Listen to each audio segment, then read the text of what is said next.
Welcome to Lorestory. This is part 8 in our series on Colonel Gaddafi's rise. After decades-long isolation, Gaddafi found a way back into the good graces of the West. The early 2000s saw Libya opening its gates and the world cautiously stepped inside. In March 2004, the UK's Prime Minister Tony Blair made a notorious visit to Tripoli, the first British leader to do so in more than 20 years. They met inside a Bedouin tent close to Gaddafi's residence in Bab al-Azizia. The visit marked an official return of Libya to international diplomacy. Blair called it a new relationship with Libya, while Gaddafi used the spectacle to show his relevance on the world stage.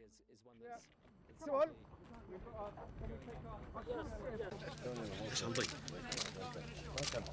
you very much indeed. It's good to see you.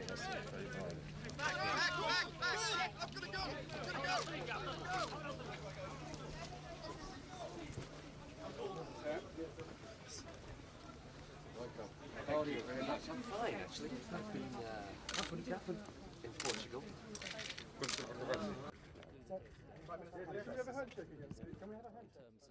Later that same year, in May 2004, US Assistant Secretary of State William Burns arrived in Tripoli, the first American diplomat to visit Libya since 1972. Libya reopened its embassy in London, and by May 2006, the US removed Libya from its list of state sponsors of terrorism. Relations were mended, embassies reinstated, and oil companies like BP and Eni signed new exploration and investment deals. Billions flowed and Libya was back. But behind the smiles, Gaddafi was unchanged, still unpredictable and authoritarian. In 2005, his son Saif al-Islam Gaddafi began to emerge as a prominent figure, presented as a forward-thinking face of Libya, speaking about reform, human rights and democracy, ideas that clashed with the revolutionary ideology of the Jamahiriya. Saif led a foundation helping release political prisoners and working to rebuild Libya's image abroad. Many Libyans saw this as fraudulent. Gaddafi still had the keys to the kingdom. Gaddafi at that time continued to promote his Pan-African dream. He funded infrastructure, aid, and peace efforts across Africa. In 2007, he visited Burkina Faso, Chad, and Mali. So I just wanted to pause here and say that just recently, Gaddafi has been found funding 50 million into Nicolas Sarkozy's presidential campaign. That is the French president. And he's just been jailed for 5 years. So, September the 25th, so just under a month. Anyway, back to the video. Still calling for a single African government. He was later elected chairman of the African Union in February 2009, proof that his influence in Africa was unmatched.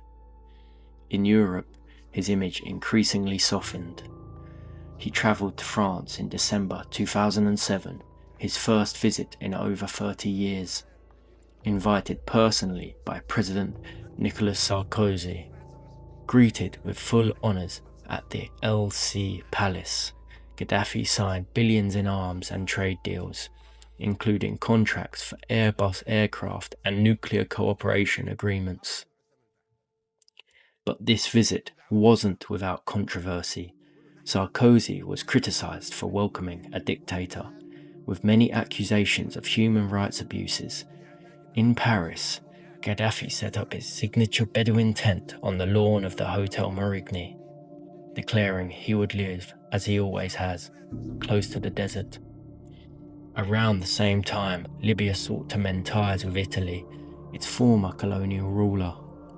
Negotiations led to the landmark Treaty of Friendship, signed on August 30th, 2008, with Italian Prime Minister Silvio Berlusconi. Through it, Italy agreed to pay $5 billion in compensation for its colonial past, and in return, Gaddafi promised cooperation on migration and trade, quoting, "an end to the bitterness of the past."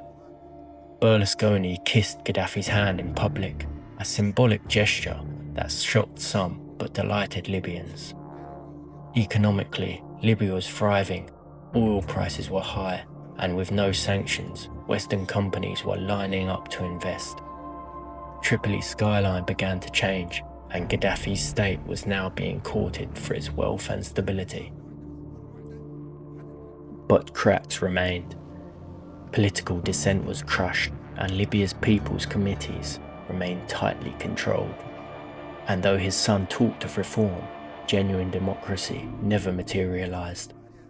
By the end of 2008, Gaddafi stood at the height of his international rehabilitation. Western leaders shaking hands with the man who only recently was ostracized by those same states. But beneath it all, not much had changed. The system of government was still authoritarian, and the forces that once raised Gaddafi to his throne were now setting the stage for his downfall. I thank you for watching this video.